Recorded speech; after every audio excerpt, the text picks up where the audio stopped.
Op het Jereveen waard Joet strijden om het Nederlands kampioenschap judo voor mixed teams. Uitname van Friesland die judo topsport Noordoost maai, onder leiding van trainer Edwin Steringa. Een verslag van Freek Wijma. Een mixed team bestaat uit 5 mannelijke en 12 vrouwelijke. In dit geval dus Topsport Noordoost, onder leiding van Edwin Steringa, tegen het team van Topsport Zuid uit Eindhoven, de regerend landskampioen. En het is hier Rico Harder die het begint in het wit met Ippon en het eerste punt voor het team van Jereveen verzameld. Op de staan 1 gelijk komt Nick Kelly in actie.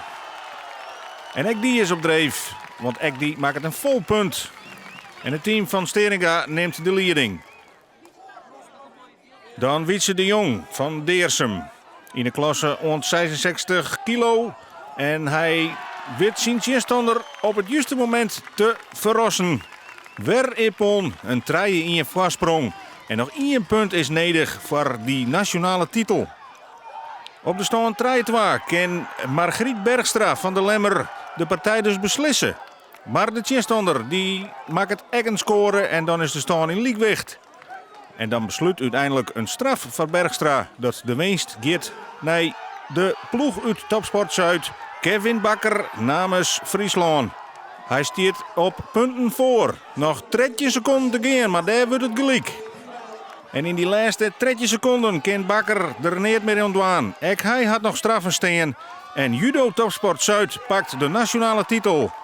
En dus stiert Jereveen met lege handen.